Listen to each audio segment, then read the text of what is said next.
Okay जी। बिस्मिल्लाहिर्रहमानिर्रहीम। अस्सलाम वालेकुम एवरीवन। कैसे हैं आप सब लोग। और आज की वीडियो पे मैं कवर करूँगी स्टूडेंट वीज़ाज़ को। और क्या नाम है, क्योंकि एक दो लोगों ने क्वेश्चंस किए थे पिछली वीडियो में कि स्टूडेंट वीज़ा को एक्सप्लेन कर दें, और डिपेंडेंट के हवाले से कुछ सवालात थे। तो जो लोग इंग्लैंड के स्टूडेंट वीज़ा में इंटरेस्टेड हैं उनके लिए ये वीडियो बहुत हेल्पफुल रहेगी। तो उसी तरह करना है, आपने गूगल पे जाना है और लिखना है गवर्नमेंट ऑफ यूके। ठीक है, इस वेबसाइट पे आप जाएं। ओके जी, ये थोड़ा सा स्लो हो रहा है। तो थैंक यू वेरी मच पिछली वीडियो के ऊपर रिस्पांस करने का, और उसको लाइक करने का, उसको देखने का। और कमेंट्स में ज़रूर बताया करें कि कौन सी किस तरह इम्प्रूव करना चाहिए। फीडबैक बहुत ज़्यादा हेल्पफुल है, क्योंकि मैं न्यू हूँ इसमें, और मैं कोशिश कर रही हूँ कि जितनी मेरी नॉलेज है, जितना मेरे से हो सके, मैं लोगों को हेल्प आउट करूँ। तो ये देखें, ये इस वेबसाइट के ऊपर वेलकम टू gov.uk पे गए। और इसमें हम सेलेक्ट करेंगे स्टडी स्टडी वीज़े का ऑप्शन सेलेक्ट करेंगे। लास्ट वीडियो में हमने वर्क वीज़ा के ऊपर जो है वो वीडियो बन रही थी, तो मैंने वर्क वीज़ा को सिलेक्ट किया था। ये क्या खुल गया भाई, ये वो वेबसाइट नहीं है। सबर, एक मिनट, दोबारा मैं इसको खोलती हूँ। हाँ जी, ये देखें, वेलकम टू gov.uk। अच्छा, इसमें चले गए हम वीज़ाज़ एंड इमिग्रेशन। ठीक है, वीज़ाज़ एंड इमिग्रेशन का ऑप्शन है। ये स्क्रीन रिकॉर्डिंग है, तो इसमें शायद कर्सर आपको नज़र ना आ रहा हो। तो मैं उस ऑप्शन को सबसे ऊपर ले आती हूँ जिस ऑप्शन पे जाएंगे। ये देखिए, जो सबसे टॉप पे ऑप्शन है ये है स्टडी इन द यूके, जहाँ पे इस वक्त आपको ये थोड़ा सा हाईलाइटेड नज़र आ रहा होगा। स्टडी इन द यूके को हमने क्लिक किया, और इसमें आप देखें, इसमें पूरी एक्सप्लेनेशन है। ये जहाँ पे ये लिखा हुआ है find the right UK right study visa, check if you need a UK visa. पहले भी बताया था कि चेक करने की ज़रूरत नहीं है, पाकिस्तानी पासपोर्ट पे ज़रूरत पड़ती है वीज़ा की इंग्लैंड आने के लिए। और इसमें है type of study visa, short term study visa, student visa और child student visa. Child student visa होता है जो अंडर 16 अगर कोई बच्चा आना चाह रहा है उसके लिए ये होता है। लेकिन जो मेच्योर स्टूडेंट्स हैं, लाइक 18 प्लस के जो हैं, वो स्टूडेंट वीज़ा के ऊपर जाते हैं। तो स्टूडेंट वीज़ा को खोला हमने, और अब देखिए इसके ऊपर, यहाँ पर पूरी जिस तरह हर चीज़ उसमें एक्सप्लेन थी, उसमें यहाँ पर भी एक्सप्लेन है। ओवरव्यू पहले हम देख लेते हैं कि क्या है स्टूडेंट वीज़ा, है क्या basically. So you can apply for a student visa to study in the UK if you are 16 और over and you have been offered a place on a course by a licence student sponsor. Licence student sponsor होती है basically university. तो यानी कि आपको student visa के लिए सबसे पहले एक यूनिवर्सिटी के अंदर कोर्स सिक्योर करना है, कोर्स पे अपनी जगह सिक्योर करनी है। ठीक है, ये एक कंडीशन हो गई। दूसरी कंडीशन क्या है? दूसरी कंडीशन है have enough money to support your self and pay for your course. ठीक है जी, आपके पास इतने पैसे होने चाहिए कि आप अपने आप को सपोर्ट कर सकें और अपना कोर्स की फ़ीस दे सकें। The amount will very depending on your circumstances. तो अगर आपका 1 साल का कोर्स है तो ज़ाहिर है फ़ीस डिफरेंस होगी। अगर आपका 2 साल का कोर्स है तो फ़ीस उसकी डिफरेंट होगी। ठीक है। अच्छा, तीसरी कंडीशन क्या है? Can speak, read, write and understand English. ठीक है जी, ये हो गया। और चौथा है have consent from your parents if you are 16 और 17 you will need evidence of this when you apply. यानी कि अगर आप 16 या 17 साल के हैं तो आपको, ज़ाहिर है आप अंडर 18 अगर हैं तो आपको ये चीज़ चाहिए। मोस्टली जो है वो लोग पाकिस्तान से जब आते हैं तो वो 18 साल से बड़े ही होते हैं, तो ये इस चीज़ को हम हटा देते हैं। ठीक है जी। अच्छा, यहाँ पे अब आ जाते हैं। अब have been offered a place on a course by, ये जो पहली कंडीशन थी, यानी कि हमने 3 कंडीशंस पूरी होंगी तो हम फर्दर स्टेप ले सकते हैं स्टूडेंट वीज़ा का। पहला तो यह है कि हमें यूनिवर्सिटी पे स्पेस चाहिए, मतलब एक कोर्स के ऊपर आपको एक सीट चाहिए। दूसरा, आपके पास पैसे, कोर्स की फ़ीस तो अलग है, साथ में आपके पास शो मनी भी होनी चाहिए। यानी कि आपको अपनी बैंक स्टेटमेंट के ज़रिए से ये प्रूफ करना है कि हाँ भाई, मैं अपना ख़र्चा खुद उठाऊँगा और मेरे पास इतने पैसे हैं कि मैं जितना साल, मैं 1 साल का कोर्स है या 2 साल का कोर्स है तो उसमें मैं अपने आप को सपोर्ट कर सकता हूँ। अच्छा, तीसरी कंडीशन जो है ये speak, read write and understand English की जो कंडीशन है, ये हम प्रूव करते हैं आइल्स के ज़रिए से। तो हर कोर्स के लिए आइल्स कोई 6.5 मांगता है, कोई 7 मांगता है, कोई 6 पे भी चल जाते हैं जो बिल्कुल ही थक्कड़ यूनिवर्सिटीज़ होती हैं, लेकिन 6.5 and above is a must. ठीक है। अब if you are from a EU and ये हमारे काम का नहीं है। अच्छा जी, when to apply, sorry, when you can apply depends on whether you are applying from inside or outside the UK। ठीक है।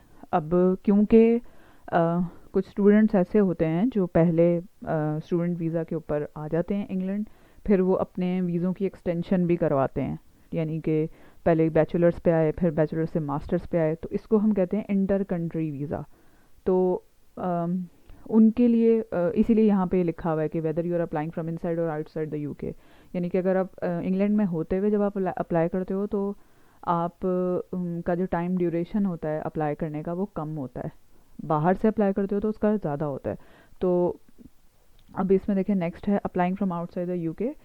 The earliest you can apply for a visa 6 months before you start your course. You will usually get a decision on your visa within 3 weeks। ठीक है जी। Applying from inside the UK, इसको अभी हम नहीं touch करेंगे, ये फ़ायदा नहीं है। अच्छा जी, how long you can stay, it depends on the length of your course and what study you have already completed.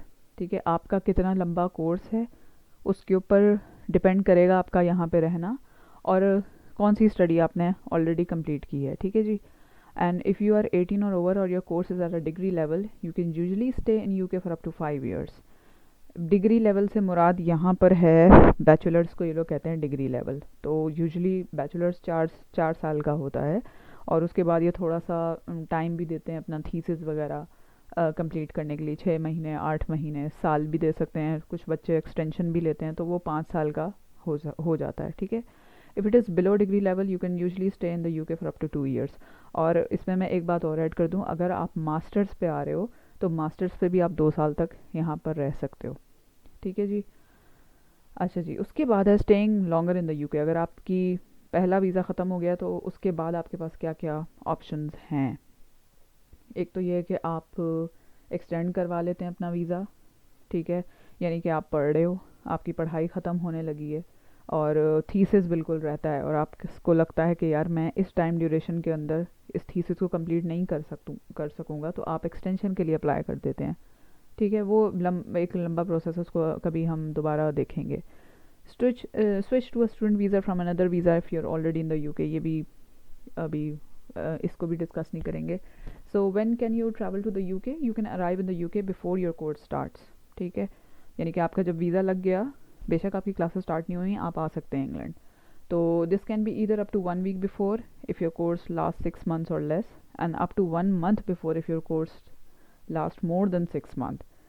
यानी कि अगर आपका 2 साल का कोर्स है तो आप 1 महीना पहले अपनी क्लासेस स्टार्ट होने से पहले आ सकते हो। ठीक है जी। फिर इन्होंने बताया है कि फ़ीस कितनी है। आउटसाइड, जब आप UK से आउटसाइड अप्लाई कर रहे हो तो 348 पाउंड्स ये बनते हैं, अभी तकरीबन बनेंगे 200 का अगर पाउंड चल रहा है तो उसको आप 348 को आप 210 से मल्टीप्लाई कर रहे हैं, जो भी करंट कॉस्ट चल रही है, मेरे ख्याल से 50-60 हज़ार तक कुछ बनेगा शायद।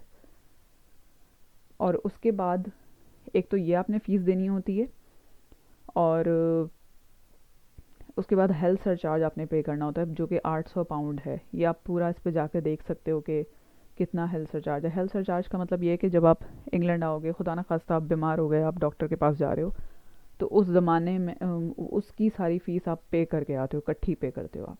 ठीक है जी। Your partner and children. ठीक है, ये एक क्वेश्चन आया था डिपेंडेंट के हवाले से कि जी डिपेंडेंट को ला सकते हैं या नहीं। बिल्कुल ला सकते हैं। स्टूडेंट वीज़ा पे आप, जो स्टूडेंट है वो मेन एप्लीकेंट होगा, उसका जो पार्टनर है यानी कि उसकी बीवी है या उसका शौहर है, तो वो और उसके बच्चे, ये सारे डिपेंडेंट्स में आते हैं। तो अगर आपका वीज़ा लग जाता है तो उनका भी ऑटोमेटिकली लग जाता है। So what you can and can not do, ये बड़ा इंपॉर्टेंट पॉइंट है। तो यू कैन स्टडी, ठीक है, you can work as a student union sabbatical officer. You may be able to work, how much depends on what you are studying and whether you are working in or out of the term time। जब student visa लग के आता है उसके ऊपर usually लिखा हुआ होता है कि आपको कितने घंटे वीक में टाइम अलाउ है काम का। ज़्यादातर 20 घंटे पर वीक होते हैं, उससे ज़्यादा का अलाउ नहीं होता। ठीक है, तो लेकिन जो डिपेंडेंट होता है आपका वो फुल टाइम काम कर सकता है, जो आपका पार्टनर होता है। अच्छा, you can not claim public funds, आप स्टूडेंट वीज़ा पर यहाँ के जो बेनिफिट्स है वो अप्लाई नहीं कर सकते हो। ठीक है, you can not work in certain jobs, for example as a professional sports person और स्पोर्ट्स कोच, आप सेल्फ एम्प्लॉयड नहीं हो सकते हो स्टूडेंट के ऊपर। ठीक है, एंड स्टडी एन अकेडमी और a local authority funded school also known as a maintained school, यहाँ पे ये लोग फ्री कोर्सेज जो होते हैं वो इनके अपने सिटीजन्स के लिए, पहले से जो लोग यहाँ पे रह रहे होते हैं वो आप नहीं पढ़ सकते। ठीक है, so if your application is successful you will be told what you can and can not do on a student visa, तो वो क्लियरली मेंशन होता है, आपके जो वीज़ा है उसके ऊपर क्लियरली मेंशन होता है कि आप क्या कर सकते हो क्या नहीं कर सकते। तो ये जी हो गया, ये तो जी हो गया ओवरव्यू। ठीक है जी, अब उसके बाद ये काफ़ी बड़ा है वैसे, ये देखें योर कोर्स है, इसमें काफ़ी चीज़ें बताई हुई हैं। Your course, money you need, knowledge of English, documents you will need to apply apply यानी कि आपको ज़रूरत, अगर आप इसी वेबसाइट को सही से देख लें तो आपको किसी और, जैसे हम जाते हैं ना ये कंसल्टेंट्स के पास जा रहे हैं, उन्होंने भी यही काम करना होता है। तो हम असल में कहते हैं यार पैसे दे दो और काम करवा लो, लेकिन आई थिंक बेस्ट ये है कि आप खुद इसको ज़रा इस वेबसाइट को देखें और इसमें एक एक पोर्शन को खोलें कि इसमें सारी चीज़ें उन्होंने बताई हुई हैं। अब देखो थोड़ा सा मैं इसको बता देती हूँ कि कोर्स को आपने कैसे सेलेक्ट करना है। So you must have an unconditional offer of a place on a course with a licence student sponsor. कुछ बच्चे जो होते हैं ना वो गलत यूनिवर्सिटियों में अप्लाई कर लेते हैं जिसकी वजह से उनका वीज़ा रिजेक्ट हो जाता है। बहुत ज़रूरी है कि आपको इस वेबसाइट के ऊपर जो ये जो लाइसेंस स्टूडेंट स्पॉन्सर है इस लिस्ट को खोलें और इस लिस्ट के अंदर ये उसी तरह का पीडीएफ डॉक्यूमेंट है जो मैंने वर्क वीज़ाज़ के ऊपर आपको बताया था, रजिस्टर ऑफ स्टूडेंट स्पॉन्सर्स। जो यूनिवर्सिटी इसके अंदर नहीं आ रही है वो आपको अगर कह रही है, ये दावा कर रही है कि वो आपको वीज़ा दिलवा सकती है, तो वो झूठ बोल रही है, वो फ्रॉड है। ठीक है, ये सारी यूनिवर्सिटी और कॉलेजों की लिस्ट है जो यूके बीए ने अप्रूव किया हुआ है, सिर्फ इन्हीं को इजाज़त है स्टूडेंट वीज़ा अप्रूव करने की। कोई और यूनिवर्सिटी अगर इस तरह का कुछ कर रही है तो वो गलत कर रही है। ठीक है जी, तो ये बड़ी इंपॉर्टेंट चीज़ है, ये देखना चाहिए जब भी आपको किसी जगह पे कोर्स ऑफ़र हो तो आप उसको पहले इसके ऊपर जाके ज़रूर सर्च करें, देखें कि आपकी यूनिवर्सिटी इस लिस्ट में आती है या नहीं आती, वरना वीज़ा आपका रिजेक्ट हो जाएगा। ठीक है जी, ये हो गया। तो हाँ मैंने ये बता दिया, और क्या रह गया था?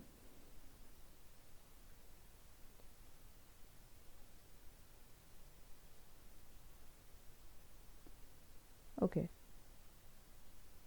सो मैं असल में वापस जाना चाह रही हूँ और ओके अच्छा, इसके बाद हम देखते हैं, यार मुझे लग रहा है कि मुझे ना वेबसाइट दोबारा पे जाना पड़ेगा। ओके, वीज़ाज़ एंड इमिग्रेशन, दोबारा से इस पे जाते हैं, स्टडी इन द यूके। ठीक है, और स्टूडेंट वीज़ा, हाँ जी हम थे यहाँ पर, हम योर कोर्स पे थे। तो उस पे मैंने आपको बताया कि आपने इस तरह से अपनी यूनिवर्सिटी को ज़रूर चेक कर लेना है। ठीक है, जब आप यूनिवर्सिटी को बोलते हो, बताते हो, उनको रिक्वेस्ट करते हो कि भाई हमें ऐसे कोर्स चाहिए, और उसमें आपको वो बताते हैं डिफरेंट, आप उनको बताते हो कि मैंने पहले ये पढ़ा है, तो वो आपको उससे रिलेटेड कोई कोर्स आपको बताएंगे। ठीक है, अब वो मैं इस वक्त उस डिटेल में नहीं जाऊंगी, बहुत लंबा प्रोसेस है, क्योंकि उसमें ये होता ही है कि आपने उस यूनिवर्सिटी की वेबसाइट पे जाके उस कोर्स को एक्चुअली स्टडी करना होता है कि भाई इसकी एंट्री रिक्वायरमेंट्स क्या हैं। वो किसी इंशाल्लाह ताला किसी और वीडियो में मैं कवर करूँगी। ठीक है, क्योंकि ये फिर बहुत लंबा हो जाएगा। उसके बाद मैं फिर इस सब चीज़ों के ऊपर फिर मैं अलग अलग से वीडियो बनाऊंगी। आज मैंने सिर्फ एक ओवरव्यू देना था कि स्टूडेंट वीज़ा का ओवरव्यू, कि भाई होता क्या है स्टूडेंट वीज़ा, कैसे अप्लाई करना होता है, तो वो मैंने दे दिया है। ठीक है, और पार्टनर के हवाले से कुछ जो सवाल था कि पार्टनर वर्क कर सकता है, बिल्कुल कर सकता है। आपको 20 घंटे अलाउ होगा, लेकिन पार्टनर आपका जो है वो फुल टाइम काम कर सकता है।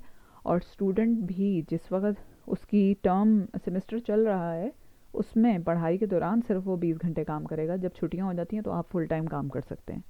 ठीक है, तो ये बाकी जो चीज़ें रह गई हैं इसके ऊपर मैं इंशाल्लाह ताला फिर मैं एक और वीडियो बनाऊंगी, क्योंकि ये हर जो पॉइंट है ना ये एक पूरी एक वीडियो मांगेगा। तो डेफिनेटली मैं इसको अब इंशाल्लाह आगे जो भी वीडियोस बनाऊंगी वो इसी के ऊपर बनाऊंगी। ओके जी, thank you very much for watching the video. और कमेंट्स में बताइएगा कि आपको हेल्पफुल लगी या नहीं और क्या जानना चाह रहे हैं। तो and keep on liking it. Take care, अल्लाह हाफिज़।